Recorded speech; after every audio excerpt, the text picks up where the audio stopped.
Assalamualaikum warahmatullahi wabarakatuh. Bismillahirrahmanirrahim. Alhamdulillahi rabbil alamin. Wassalatu wassalamu ala asyrafil anbiya'i wal mursalin wa ala alihi wa sahbihi ajma'in. Rabbi syrah li sadri wa yassir li amri wa hlul 'uqdatam min lisani yafqahu qawli. Subhanaka la ilma lana illa ma 'allamtana innaka antal alimul hakim. Wala hawla wala quwwata illa billahil aliyil azim. Wala hawla wala quwwata illa billahil aliyil azim. Wala hawla wala quwwata illa billahil aliyil azim. Amma ba'd. Alhamdulillah, segala puji dan syukur kita rafa'kan kehadrat Allah Subhanahu wa taala. Dengan limpah kurnia Allah Subhanahu wa taala pada malam ni dapat kita bertemu. Mudah-mudahan pertemuan kita ini diberkati dan dirahmati oleh Allah Subhanahu wa taala, insya-Allah. Baik tuan-tuan muslimin muslimat yang dirahmati Allah, kita sambung kepada pengajian kitab 123 langkah penyucian jiwa. 123 langkah penyucian jiwa. Jadi malam ni seperti mana yang saya sebutkan pada malam tadi, kita telah berhenti setakat pelajaran yang ke-23 dan malam ni kita sambung kepada pelajaran yang ke-24. Pelajaran yang ke-24. Jadi di bawah tajuk hati berkarat, disebabkan oleh perut yang kenyang. Hati berkarat disebabkan oleh perut yang kenyang. Kata dia, setiap benda mempunyai karatnya.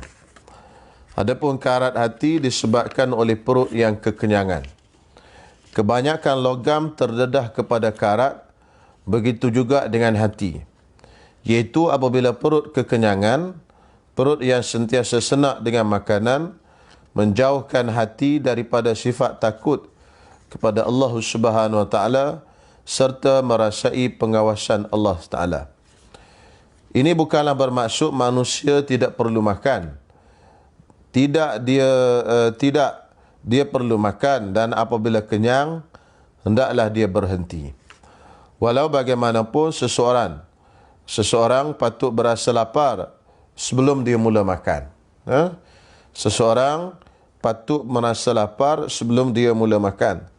Rasa lapar tersebut umpama alat yang dapat menyental dan menggilap hatinya.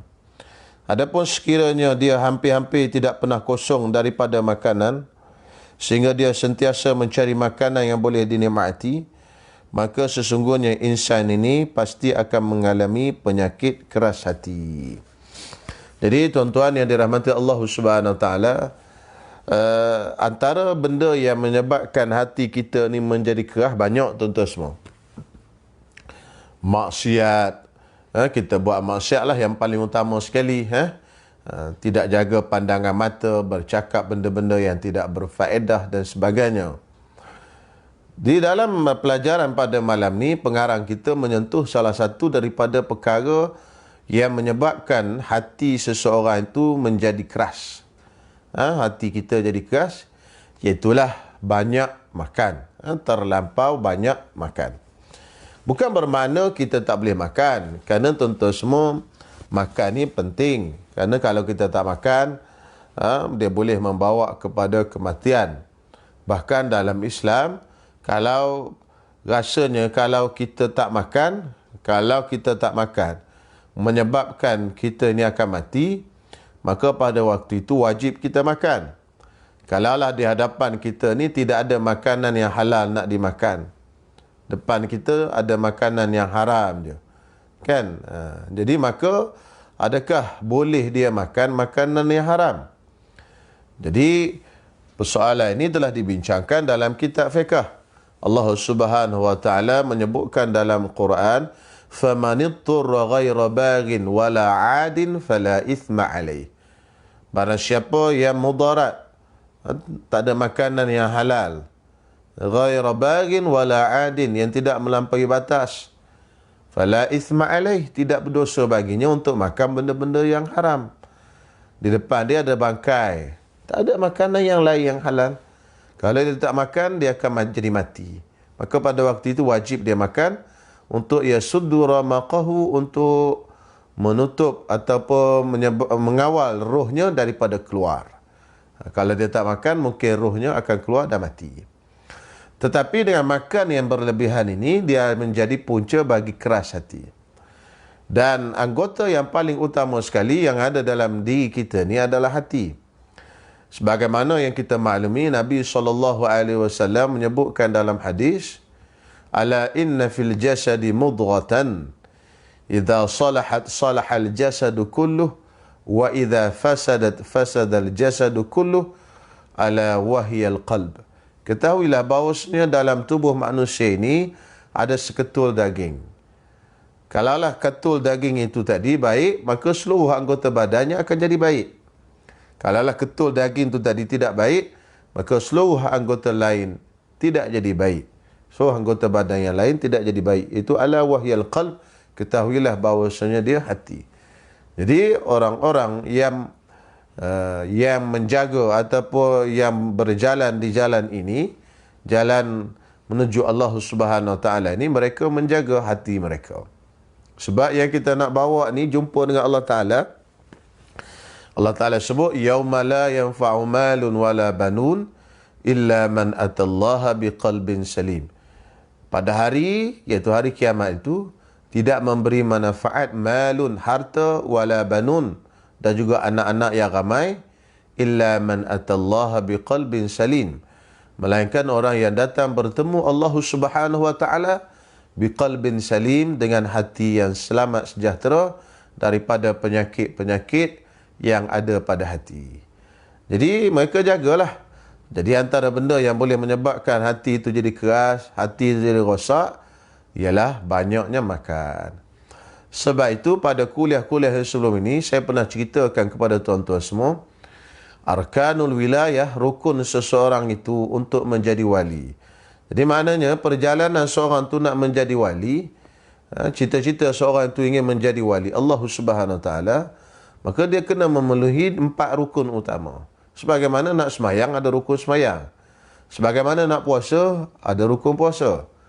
Sebagaimana nak haji, ada rukun haji. Zakat, ada rukun zakat. Semua ini ada rukun. Untuk menjadi wali juga, Allah ada rukun dia. Yang disebutkan oleh para ulama, para salihin di dalam kitab-kitab mereka. Apa rukunnya? Kata mereka, arkanul wilayah arba'atun, qillatul ta'am, qillatul kalam, qillatul manam, qillatul anam. Rukun menjadi wali itu ada 4. Pertamanya, sedikit makan. Yang kedua, sedikit bercakap-cakap. Yang ketiga, sedikit tidur. Yang keempat, sedikit bergaul dengan manusia, yang banyaknya bersama dengan Allah Subhanahu Wa Taala. Jadi 4 ni adalah orang kata asas utama bagi seseorang itu untuk menjadi wali Allah Subhanahu Wa Taala. Jadi tuan-tuan semua, itulah. Jadi makan ni tak apa, boleh makan. Makanlah. Kalau ada makanan yang sedap-sedap, boleh makan, insya-Allah. Duit ada. Ada durian musangking, duit ada, boleh beli musangking. Ada kambing golek, duit ada, insya-Allah Allah Taala beri. Makan. Bahkan kita disuruh menzahirkan nikmat yang Allah Ta'ala beri kepada kita. فَأَمَّا بِنِعْمَةِ رَبِّكَ فَحَدِّثْ. Adapun dengan nikmat Allah Subhanahu Wa Ta'ala itu, hadis, kamu ceritakan. Yang ini kamu zahirkan. Allah Ta'ala bagi rezeki kepada kita, kita zahirkan nikmat yang Allah Ta'ala beri kepada kita dengan kita guna. Tak ada masalah. Itu salah satu bentuk mensyukuri nikmat Allah Subhanahu Wa Ta'ala juga. Cuma bila kita makan tadi, janganlah makan berlebih-lebihan. Inilah sukar. Di akhir zaman ni, tuan-tuan semua, sukar. Tambah kita ni, sekarang ni, orang kata ramai orang yang ada duit lah. Orang kata, ikut terlintah dalam kepala je, boleh terlintah nak makan tu, boleh makan, kan? Terlintah nak minum tu, boleh minum. InsyaAllah duit ada di tangan. Kan boleh. InsyaAllah. Tapi walaupun begitu, makanlah. Kalau kita nak makan, makanlah insyaAllah. Tetapi yang penting sekali, makanan itu jangan kita makan terlampau banyak. Dan makan ni, formula dia bila lapar, kita makan. Jangan kita tak lapar, kita masuk. Dia lama-lama boleh menyebabkan hati itu menjadi keras. Itu bayangkan, itu makanan yang halal, yang banyak masuk. Bayangkan kalau makanan itu adalah makanan yang haram, kemudian masuk pula dalam perut kita, masuk dalam badan kita.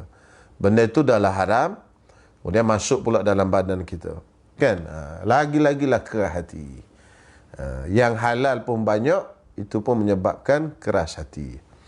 Okey, baik, itulah selesai. Saya ingat pelajaran yang ke-24 itu tak payah mana. InsyaAllah mudah je. Baik. Yang ke-25, pelajaran tadi mudah je.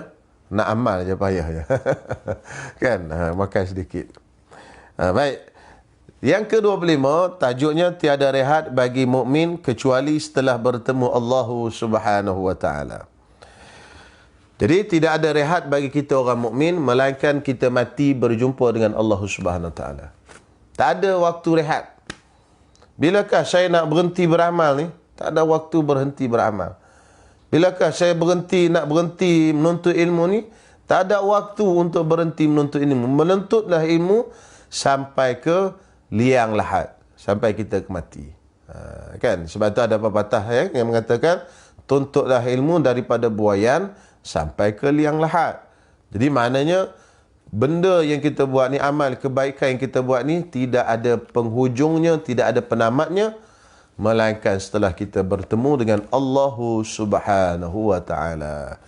Jadi tak ada lama tuan-tuan semua, 60 70 tahun. Mungkin jarang-jaranglah 80 tahun. Kan 90 tahun pun usia kita jarang jumpa orang panjang sampai 90 tahun tu, itu jarang nak jumpa. 100 tahun lagi lah jarang jumpa. Jadi itulah waktunya. Habis pada tu berehatlah. Sehingga kan bila kita masuk dalam syurga nanti, diceritakan dalam satu riwayat, ada seorang hamba Allah masuk ke dalam syurga. Bila dia masuk dalam syurga, dia rasa gembira masuk syurga, lalu dia pun sujud syukur pasal dia biasa sujud di dunia dulu. Kemudian dia pun Allahu Akbar, dia pun sujud, kan? Dia pun sujud. Bila dia sujud tu, malaikat kata, kau nak buat apa? Kata dia, aku nak sujud pada Allah Ta'ala, sujud. Kata malaikat, di sini tidak ada lagi amalan. Di sini adalah darul jaza. Di sini adalah tempat menerima balasan. Semua balasan je, tak ada amal lah. Tak ada amal langsung pun di akhirat. Semuanya menerima balasan. Yang amalannya di dunia ini sahaja. Okey, baik. Tatkala Daud At-Tai meninggal dunia, seorang yang soleh yang tidak mengetahui bahawa Daud telah meninggal dunia bermimpi melihat dia sedang berlari pantas. Orang soleh tersebut bertanya, mengapa anda berlari? Okey. Jawab Daud dalam mimpi tersebut, detik aku dilepaskan dari penjara telah tiba. Lelaki tersebut terjaga daripada tidur dan kedengaran laungan yang menyatakan bahawa Daud telah meninggal dunia. Inilah hakikatnya sebagaimana sabda Rasulullah SAW, ad-dunya sijnul mu'min. Terjemahan, dunia ialah penjara bagi orang mukmin. Okey, cerita dia macam ni. Daud At-Tai, seorang ulama yang soleh terkenal, dia ulama ahli sufi, ahli tasawuf dan sebagainya. Satu hari ada orang soleh bermimpi. Dalam mimpinya dia tengok Daud At-Tai ini tadi berlari-lari dalam mimpi dia. Jadi ditanya kepada Daud At-Tai ini, kenapa kau berlari-lari ni? Kata dia, inilah detik aku telah dilepaskan daripada penjara. Jadi keluar penjara, berlarilah. Dia pun tersedar daripada tidur. Bila tersedar daripada tidur tadi, rupa-rupanya orang bagi tahu, orang duk isytiharkan, Daud At-Tai telah meninggal dunia. Bermakna mimpi dia tadi itu adalah mimpi yang benar. Jadi tuan-tuan semua, di sini saya nak bahagikan sikit tentang mimpi. Mimpi ni Nabi SAW menyebutkan satu juzuk daripada 46. Daripada 46 juzuk kenabian. La yabqa minal mubasyirat illa ar-ru'ya salihah. tidak kekal daripada perkara-perkara yang menggembirakan yang pernah datang kepada Nabi SAW, melainkan mimpi-mimpi yang elok. Jadi Nabi SAW sebelum baginda dilantik menjadi Nabi, baginda SAW mendapat mimpi yang elok. Antara mimpi yang elok itu Nabi lihat dalam mimpi dia cahaya dan sebagainya. Kemudian barulah datang wahyu, Jibril datang kepadanya. Jadi perkara itu berlarutan lebih kurang 6 bulan. Jadi 6 bulan tu tuan-tuan semua, daripada tempoh Nabi SAW menjadi Nabi, bersamaan dengan 1/46. 1/46. Dia punya juzuk kalau kita 1/46. Pasal 23, kan? 23, 6 bulan. Jadi 6 bulan tu tak boleh nak 23, payah. Orang Arab tak kira macam tu. Jadi dia besarkan jadi 1. Jadi 1, 23 tu darab 2. Jadi 1/46. Sebab itulah dalam hadis Nabi tadi disebutkan 1/46 daripada kenabian. Jadi mana Nabi pernah mendapat mimpi selama 6 bulan. Daripada tempoh 23 tahun menjadi Nabi. Dan mimpi kita ni tuan-tuan semua ada mimpi yang benar, ada mimpi yang tidak benar. Kebanyakan mimpi yang benar adalah disebabkan pertama, kita tidur dalam keadaan berwuduk. Kebanyakan mimpi yang benar adalah disebabkan oleh kita tidur dalam keadaan berwuduk, yakni dalam keadaan suci daripada hadas kecil dan juga hadas besar. Kalau siapa tidur dalam keadaan berhadas besar ataupun berhadas kecil, kebiasaan mimpinya itu adalah mainan tidur saja. Okey? Itu kena cek di situ. Sebab apa?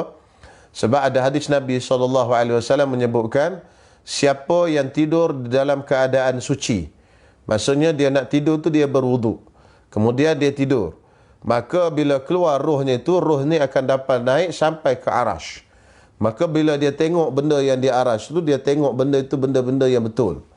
Hak dia tengok dalam mimpi dia itu adalah benda-benda yang betul. Tapi kalau dia tidur dalam keadaan tak berwuduk, berhadas dan sebagainya, maka benda yang dia tengok tu benda-benda yang di bawah, benda-benda sufli, benda-benda di bawah, maka biasanya benda itu benda tak apa betul. Jadi gitulah kaedah dalam mimpi.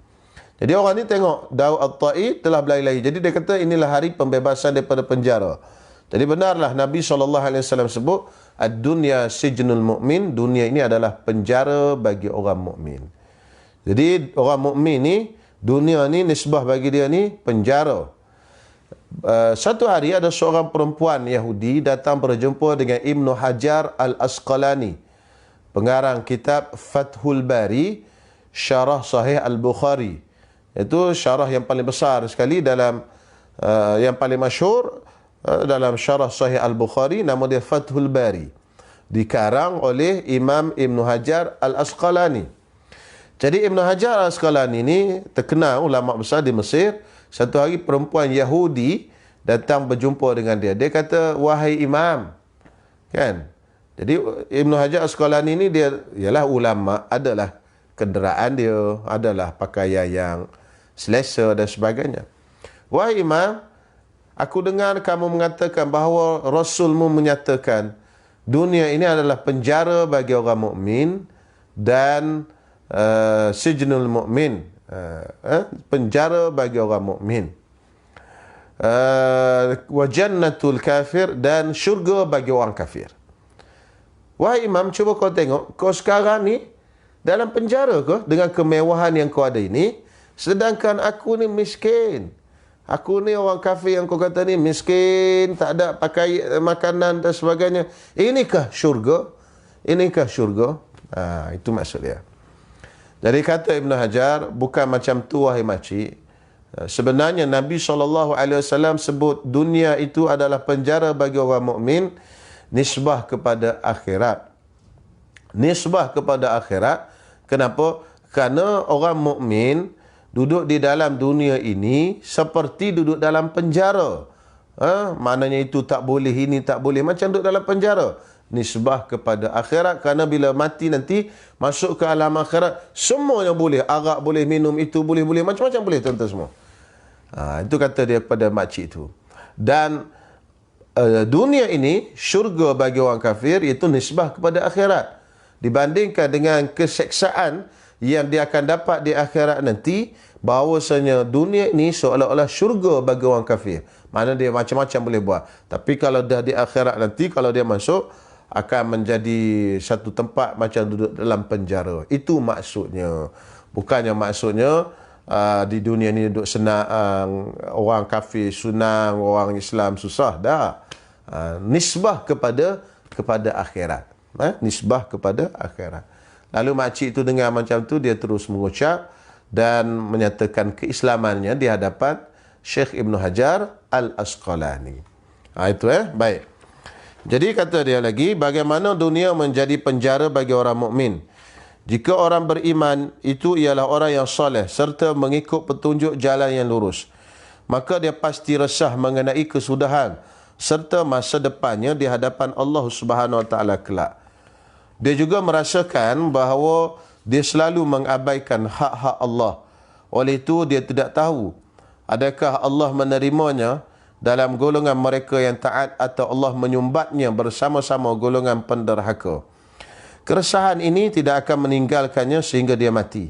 Apabila dia telah mati dan nampak apa yang dipersiapkan oleh Allah Subhanahu Wa Taala untuk dirinya, ketika itu barulah dia boleh berehat. Ini satu tafsiran.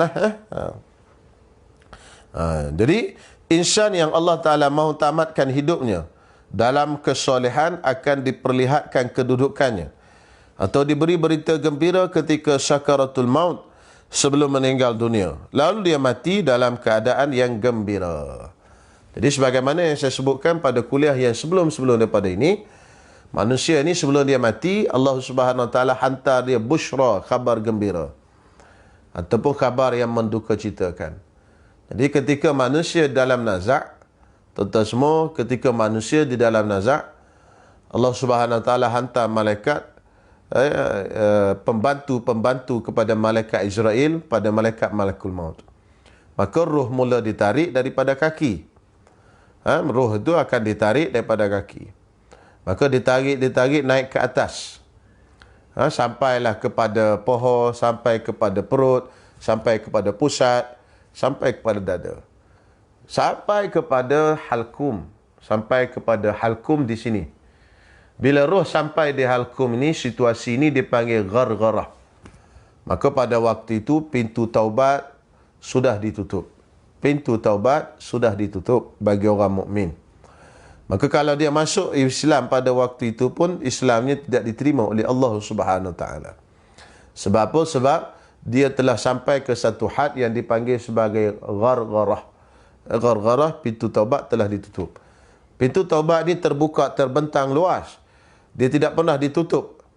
Pintu syurga ni ada 8 semua. Pintu sembahyang, pintu puasa, kan, pintu zakat, pintu taubat. Pintu lain ni dibuka pada waktu tertentu dan ditutup. Contoh pintu puasa, Rayyan nama dia. Dia dibuka pada waktu bulan puasa, ditutup selepas habis bulan puasa. Tapi pintu taubat ini dibuka sepanjang kehidupan kita ini, melainkan 2 waktu saja dia ditutup. Yang pertama pada waktu nyawa kita dah sampai ke ghargharah. Kemudian yang kedua bila matahari sudah naik daripada barat. Matahari naik daripada barat, pada waktu itu pintu taubat ditutup. Sampai nyawa kita di sini, Allah Ta'ala akan tayangkan kepada kita semua video-video, semua keadaan kita yang kita telah buat pada waktu kita muda sampailah ke waktu itu. Maka pada waktu itulah kita melihat semua amalan kita dan kita akan menjadi menyesal pada waktu itu. Tapi sesalan pada waktu itu sudah tidak berguna kerana taubatnya sudah ditutup. Pintu taubatnya telah ditutup. Bagi orang-orang yang soleh, dia dapat berita gembira. Dibawa datang kepadanya satu kegembiraan. Sebab itu orang yang soleh matinya dalam keadaan kegembiraan, mukanya tersenyum, peluhnya keluar di dahi dan sebagainya. Itu tanda-tanda mati husnul khatimah. Jadi pada waktu itulah, tuan-tuan semua, manusia ini akan menjadi seperti mana yang dia biasa lakukan pada waktu dia muda dahulu. Ya, orang Melayu kita panggil apa? Buang terbiat. Jadi dia bercakaplah benda yang dia biasa cakap masa muda. Dia buatlah benda yang biasa dia buat masa muda. Dan saya pernah cerita juga bagaimana seorang yang suka main catur, bila diajar talqin la ilaha illallah yang disebutnya checkmate dan sebagainya. Okey. Jadi kita akan dapat semua itu pada waktu kita nak meninggal. Itu ditayang semua. Jadi orang yang baik pun menyesal. Tapi menyesal dia pasal apa? Pasal dia tak tambahkan kebaikan dia. Orang yang buat jahat pun menyesal. Kenapa? Kerana amalannya itu banyak yang buruk, tapi penyesalan pada waktu itu sudah tidak berguna lagi. Jadi kalau nak menyesal, menyesallah sekarang tuan-tuan semua. Nak bertaubat, bertaubatlah sekarang. Semasa usia kita masih ada. Semasa pintu taubat kita masih terbuka luas, seluas-luasnya. Jangan bila dah sampai waktu pintu taubat telah ditutup, maka pada waktu itu taubat kita sudah tidak berguna lagi. Penyesalan kita pun sudah tidak berguna lagi. Okey? Kemudian selebihnya lagi insya-Allah kita sambung malam esok lah ayat Quran tu. Jadi tajuk yang ni dia agak panjang sikit. InsyaAllah kita sambung malam besok dengan tajuk yang sambungan ni dan juga sambungan kepada pelajaran yang ke-26. Bencana sebenar ialah apabila hati menjadi keras. Rentitan daripada yang pelajaran yang sebelumnya tadi kita bincang. Itulah benda yang paling ditakuti. Sebab apa? Sebab itulah enjin utama dalam badan kita. Bila hati keras, benda lain pun susah lah. Badan kita malas nak buat amal dan sebagainya. Sebab dia enjin utama. Sebagaimana yang saya sebut hadis tadi. InsyaAllah. Kemudian pelajaran yang ke-27, kita akan bincang juga perbezaan antara mengumpat dengan memberi nasihat. Dia lebih kurang je. Yang membezakan ialah pertamanya niat kita. Kan? Contoh ada orang tanya kita, orang nak pinang anak orang tu. Budak tu macam mana bagus tak nak buat menantu kita nak bagi nasihat ke sekarang ni nak mengumpat? Tak bagus lah dia. tak bagus. Kita keluar perkataan tak bagus itu tadi, dia boleh jadi mengumpat dan dia boleh jadi juga nasihat. Jadi apa yang membezakan? InsyaAllah kita akan bahaskan pada malam besok, insyaAllah. Baik, pada malam ni kita lihat sikit kalau ada soalan yang dapat kita bincangkan pada malam ni.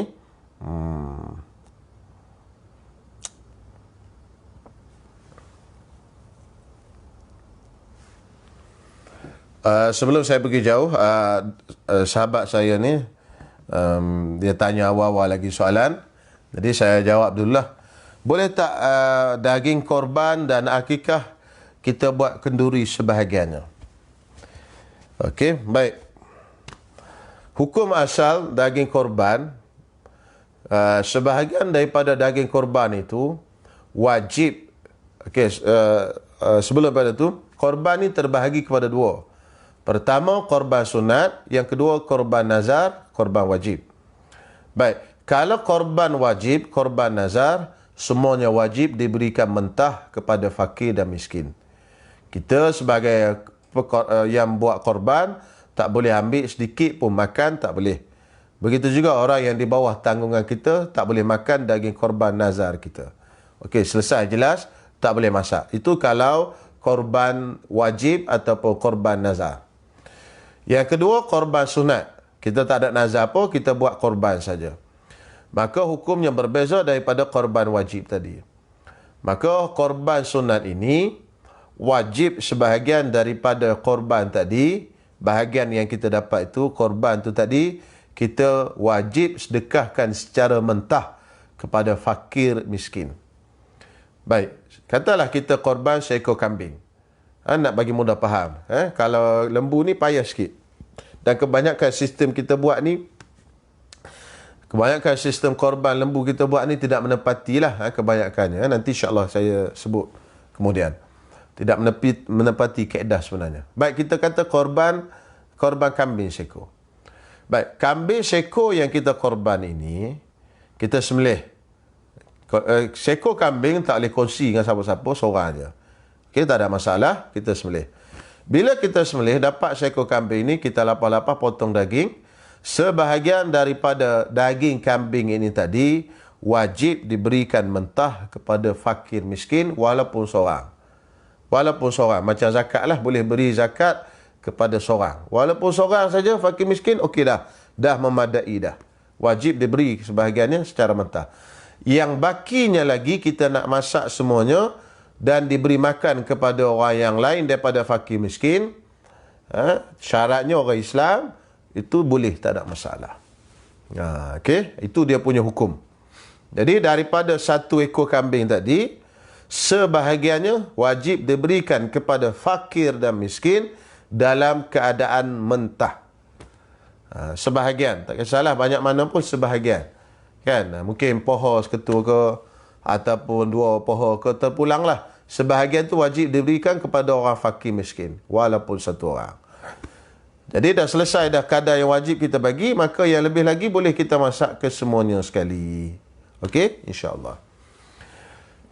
Kemudian korban. Kemudian akikah pun sama. Akikah ni dia terbahagi kepada yang wajib, akikah nazar dan akikah sunat. Yang nazar tadi boleh kita buat 2. Pertama, kita bagi mentah semua. Kan? Beza dengan akikah dengan korban tadi. Korban wajib kena bagi semua secara mentah. Okey? Akikah yang wajib ni kita boleh buat 2 cara. Pertama, semuanya sekali kita bagi mentah pada fakir miskin, ataupun kita boleh buat 2. Sebahagiannya kita masak dan sebahagiannya kita bagi mentah kepada fakir miskin. Tapi kalau akikah nazar yang wajib tadi ni, tak boleh semua sekali kita masak. Tetapi kalau akikah yang sunat, kita tak ada nazar apa, sunat, kita boleh masak kesemuanya sekali. Dan masak itu tadi, yang sunatnya, bukan kita panggil orang fakir miskin datang ke rumah, kita masak, kita bawa masuk sikit benda manis, kurma ke 2-3 biji, benda manis, dalam gulai kambing kita tadi. Kemudian, kita masukkan dalam bekas tupperware ke apa benda, dihantar kepada fakir miskin. Itu yang paling afdal dalam menguruskan daging akikah. Yang kita buat hari ini, banyaknya kita masak dan jemput orang datang ke rumah, itu kurang afdal. Dia afdalnya bungkus, hantar ke rumah orang fakir miskin. Sebab apa? Sebab penuh kemuliaan orang fakir tadi. Kita hantar kepada dia. Kalau kita ajak dia datang rumah tu, tak nampak lagi dia punya kemuliaan orang fakir tadi tu. Mana kita betul-betul ikram kat dia, hantar dia makan. Tu. Baik, itu cara yang paling terbaiklah dalam pengurusan daging akikah. Okey, itu. Jadi korban dan akikah ada sikit perbezaan tadilah antara korban wajib dan akikah wajib, dan korban yang sunat dan juga akikah yang sunat. Baik, seterusnya.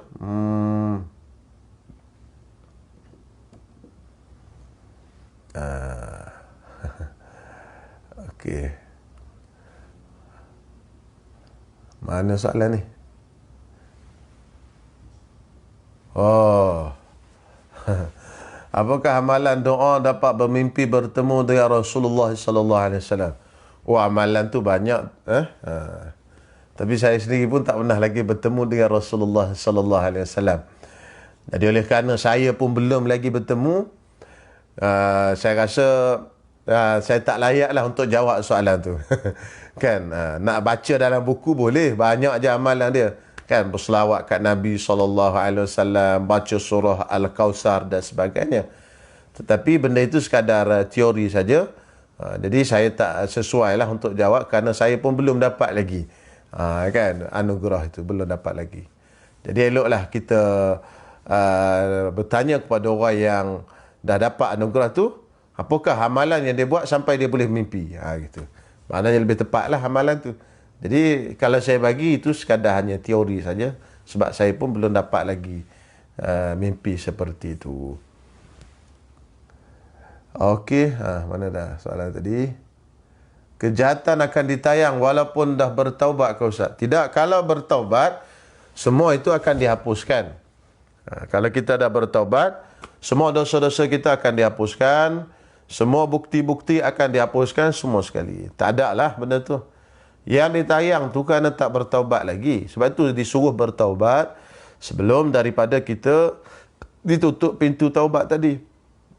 Bila dah bertaubat, insya-Allah semuanya akan ditutup semua. Jadi sekarang ni lah peluang yang Allah Ta'ala bagi. kepada kita untuk kita delete semua rekod-rekod bahan-bahan bukti apa semua tu, kita delete semua. Macam mana nak delete-nya? Melalui kita bertaubat kepada Allah Subhanahu wa taala. Okey. Ustaz, bagaimana tanda-tanda taubat kita diterima oleh Allah Subhanahu wa taala? Jadi taubat kita diterima oleh Allah Subhanahu wa taala, nak tahu tandanya ialah kita kena cek dulu rukun taubat. Apa itu rukun taubat? Rukun taubat yang pertama ialah menyesal. Okey. Kalau kita tak menyesal atas dosa kita itu, bermakna kita belum lagi bertaubat. Sudah pasti taubat kita tidak diterima oleh Allah SWT pasal belum taubat. Pertama sekali kena menyesal. Macam mana menyesal? Merasa dosa yang pernah kita lakukan itu adalah terlalu jijik. Tak ada rasa nak gembira lah dengan dosa tu. Saya selalu buat misal ni, siapa yang mengikuti kuliah saya ni, misal lah satu kuliah saya sebelum-sebelum ni, biasa dengan misal ni saya buat. Katalah seorang perempuan, masa muda dia mungkin ada baju-baju dia yang seksi-seksi dan sebagainya, dia pakai keluar daripada rumah. Kemudian bila dia dah berusia ni, dia tak pakailah baju tu. Kan? Dia tinggalkan baju tu, dia gantung dalam almari. Bila dia gantung dalam almari tu, dia pun duk tengok kat baju tu. Bila dia tengok kat baju tu, dia teringat kat baju tu, dia teringat peristiwa-peristiwa zaman muda dia. Allah, seronok betul lah. Dia kata, huai, zaman tu kan. Ish, kata dia. Bermakna dia tinggalkan perbuatan itu, tetapi bukan dia menyesal. Mungkin dia tinggalkan kerana baju tu dah tak muat dengan dia. Alignment dah lari dan sebagainya. Wallahualam. Tapi bukan dia tinggal tu kerana menyesal. Tak ada penyesalan. Kalau menyesal ni, ya Allah, aku kenapalah pakai baju macam ni kan. Tak patut betul lah. Jahil betul masa tu. Itu maknanya menyesal. Yang kedua, taubat itu mesti ada rukun yang kedua, iaitu meninggalkan dosa. Dosa tu kita tinggal, jangan buat lagi. Dan yang ketiga, berazam tak nak buat lagi dosa itu. Jadi ini 3 rukun taubat. Asasnya 3 macam tu. Bila kita ada 3 ini, dan betul-betul kita buat 3 ini, insya-Allah Allah Ta'ala terima taubat kita.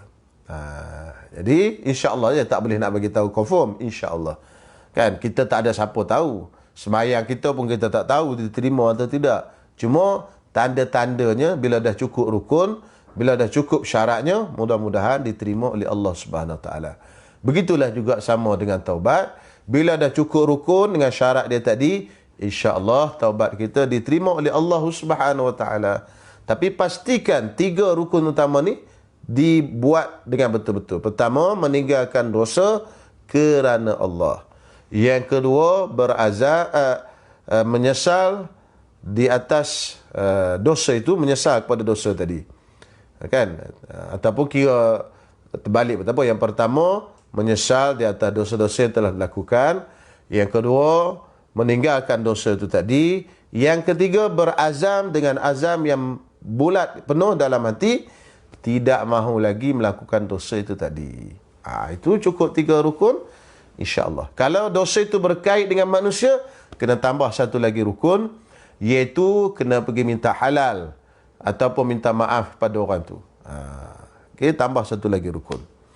Kalau dosa itu tadi berkait dengan ibadat yang perlu diqada, tambah satu lagi rukun, iaitu kena qadakan ibadat itu tadi. Kalau kata semayang, dulu tak semayang, kena qada semayang tu. Kalau puasa, dulu tak puasa, kena qada puasa tadi. Kata zakat, dulu tak bayar zakat, kena qada zakat tu. Jadi ada 3 rukun asas, kemudian tambahan-tambahan tu mengikut jenis-jenis dosa. Okey, insya-Allah kalau cukup semua tu, taubat kita diterima oleh Allah Subhanahu Wa Taala. Bila dikira hari untuk mulakan zikir, sama ada subuh ke subuh atau mula maghrib sebab permulaan hari baru. Bila dikira hari untuk mulakan zikir. Tuan-tuan semua, dalam Islam, hari dan malam ni dikira macam ni. Siang dikira dengan bermulanya masuk waktu subuh. Malam bermulanya dengan masuk waktu maghrib. Kalau dikata zikir pada waktu malam, mana lepas maghrib. Kalau dia kata zikir waktu siang, waktu pagi, lepas subuh. Itu je kaedahnya. Tu. Jadi kan ada zikir pagi dan petang. Kan. Jadi soalan tu saya tak apa nak jelas mana. Jadi kalau nak siang malam macam tu. Tetapi kita sebenarnya waktu kita ni telah dijajah. Waktu kita ni telah dijajah. Sekarang ni waktu kita, orang kita dah tak tahu bila sebenarnya siang, bila sebenarnya malam. Jadi sekarang ni kan pukul 12 tengah malam tu dipanggil pagi. Pagi tu sebenarnya dia waktu siang, pagi kan? Pagi tu makna siang. Sebenarnya waktu tu telah dijajah. Asalnya malam, malam lah sampai ke subuh. Kan? Siang, pagi tu siang lah. Daripada lepas subuh sampai ke malam. Gitu. Jadi penjajahan dalam waktu. Penjajahan dalam waktu. Jadi akhirnya kita pun keliru. Kenapa niat puasa pada malam tetapi boleh niat pada waktu sahur. Pada sahur tu dah waktu pagi. Tu dia pening tu. Kan? Dia dah pening dah. Sebenarnya waktu kita telah dijajah. Itu masih malam lagi.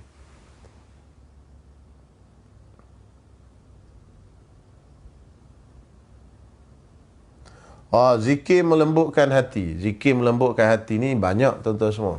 Tetapi yang paling penting sekali ialah kita banyakkan istighfar pada Allah Subhanahu Wa Taala. Istighfar. Sebab hati kita kerah ni dengan dosa. Jadi untuk hapuskan dosa tu tadi ialah kita banyakkan istighfar. Kan? Istighfar. Dan juga banyakkan menangis kepada Allah Subhanahu Wa Taala. InsyaAllah lah boleh lembut hatilah. Mudah-mudahan lah kan. Saya pun doa biar saya boleh buat benda tu dan dapat hati yang lembut. Saya pun tak lembut hati lagi ni kan. Kerah lagi ni. Cuma amalan ulama' macam tu lah. Banyakkan istighfar kepada Allah Ta'ala. Sebab hati keras tu tadi sebab dosa.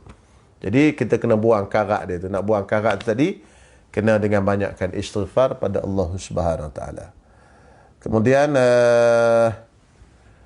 apakah amalan lampau tidak diterima taubatnya oleh Allah Subhanahu Wa Taala? Tak, amalan lampau tetap diterima taubat. Yang penting Hafizan Hamidun. Yang penting kita taubat tadi cukup rukun tadi. Rukun tu penting. Bukan sembahyang sunat taubat, bukan kata zikir, bukan sedekah, bukan apa itu. Dia punya orang kata aksesori, sampingan. Macam kita kata ibarat kereta lah. Kereta ni aksesori dia. Tetapi enjin utama, perkara utama dalam kerangka taubat itu ialah 3 benda tadi. Iaitu yang pertama ialah menyesal di atas dosa. Kita rasa menyesal. Sesal je, sesal dalam hati. Kan? Itu yang penting. Kalau tak ada menyesal tadi, belum taubat. Yang kedua, meninggalkan dosa. Tinggal dosa, stop, berhenti dosa tadi. Dan yang ketiga, berazam, pusatkan dalam hati, dalam jiwa, aku tak akan buat lagi dosa tadi. InsyaAllah cukup 3 rukun tu, taubat kita diterima oleh Allah Ta'ala. InsyaAllah. Kan? Kenapa Ustaz kata insyaAllah? Tak boleh kata pasti diterima. Semua benda kita insyaAllah. Tak ada siapa pasti amalan kita diterima atau tidak. Cuma kita berharap. Kalau pasti tuan-tuan semua action manusia ni, sebab tu Allah Ta'ala tak bagi action lah kan. Contoh kalau orang tu dia semayang ada datang bil di hujung bulan tulis semayang awak diterima oleh Allah, dia start jadi action. Itu Allah Ta'ala nak jaga kita supaya kita tak action. Jadi kita tak tahu amalan kita diterima oleh Allah Ta'ala atau tidak. Cuma harapan kita diterima oleh Allah. Tapi kita buatlah yang penting bagi cukup syarat yang tadi. Mudah-mudahan diterima oleh Allah Ta'ala. Sebagaimana semayang bila dah cukup rukun syarat, kita berharap diterima oleh Allah Ta'ala. Kalau tak cukup rukun dan syarat, itu maknanya tak ada lah kebarangkalian untuk diterima. Jadi amalan yang lampau insya-Allah Allah Ta'ala terima. Jangan kisah walaupun dosa kita besar macam mana sekalipun, setinggi langit sekalipun, Allah Ta'ala tak peduli dosa kita. Sebab apa? Sebab Allah Ta'ala sebut dalam hadis kursi, ya bani Adam, wahai anak Adam, lau balagat zunubuka inana sama, kalau sampailah dosa kamu ini ke puncak langit sekalipun, Summa astaghfartani, kemudian kamu minta ampun padaku, la ghafartu lak, aku akan ampunkan kamu. Fala ubali, aku tak peduli. InsyaAllah. Jadi pintu taubat ni pintu yang paling penting sekali dalam hidup kita, dan anugerah yang paling besar sekali yang Allah Ta'ala beri kepada kita.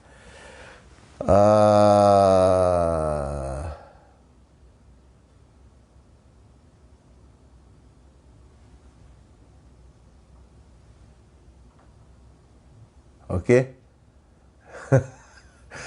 Korok pula. Okey, soalan yang terakhir saya jawab. Bagaimana dengan dosa syirik menduakan Allah SWT? Sama juga, dosa syirik pun diterima oleh Allah Ta'ala. Okey. Dosa syirik pun diterima taubat oleh Allah Ta'ala. Cuma beza taubat dosa syirik ialah dia kena masuk Islam balik. Contohlah, kalau dia dah Islam, kemudian dia syirikkan Allah Ta'ala, itu maknanya dia murtad lah. Jadi orang yang murtad ni macam mana dia nak bertaubat? Dia kena masuk ke dalam Islam balik, mengucap 2 kalimah syahadah, dan ditambah 3 rukun tadi. Menyesal dan sebagainya. Jadi kita bertaubat, menyesal, iaitu menyesal yang 3 rukun tadi, dan ditambah satu lagi itu masuk ke Islam balik. Baik. Yang dikatakan dosa syirik ni tidak diampunkan oleh Allah Ta'ala ni macam mana? Baik, gini. Bila manusia ni mati, bila dah mati, maka dia bawa dua jenis dosa. Pertama, dosa syirik. Yang kedua, dosa selain daripada syirik. Siapa yang bawa dosa selain daripada syirik, dosa berzina, minum arak dan sebagainya, orang ini boleh Allah Ta'ala nak ampunkan dia, dan boleh Allah Ta'ala tak nak ampunkan dia kalau dia tak bertaubatlah di dunia dulu. Itu terpulang pada Allah Ta'ala. Itu hak Allah Ta'ala, pasal kita ni hamba dia. Jadi boleh, walaupun dia bawa dosa sebesar gunung sekalipun, Allah Ta'ala kata tak apa, aku ampunkan kau. Allah Ta'ala ampunkan kita. Itu terpulang pada Allah Ta'ala. Baik. Tetapi kalau orang ni mati, dia tak bertaubat daripada syirik dia tadi, dia tak bertaubat, dia tak masuk Islam balik, yang ni Allah Ta'ala tak ampunkan dosa dia, kekal dalam neraka. Itu maksud dosa syirik tidak diampunkan. Ini maksudnya kalau mati masih dalam keadaan syirik, itu tak diampunkan.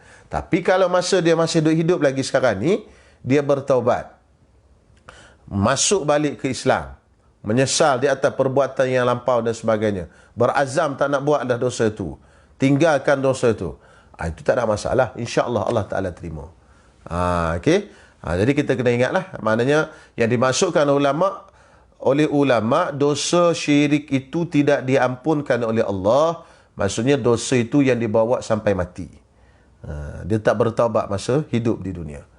Okey, itu maksudnya. Okey. Sam ni makan durian banyak ke malam ni? Banyak keluar love ni. Okey, insyaAllah. Jadi setakat itu dahulu, insyaAllah. Mudah-mudahan kita dapat sedikit manfaat daripada sedikit perkongsian pada malam ni, insyaAllah. Jadi setakat itu dahulu, kita dah lewat dah, pukul 10 lebih dah ni. Jadi mudah-mudahan sambung lagi malam besok, insyaAllah. Bismillahirrahmanirrahim. Alhamdulillahirrabbilalamin. Wassalatu wassalamu ala ashrafil anbiya'i wal mursalin. وعلى آله وصحبه أجمعين. اللهم ربنا انفعنا بما علمتنا، ربنا علمنا ما ينفعنا، ربنا فقهنا فقه أهلنا وقربات لنا في ديننا. وصلى الله على سيدنا محمد وعلى آله وصحبه وسلم والحمد لله رب العالمين. السلام عليكم ورحمة الله وبركاته.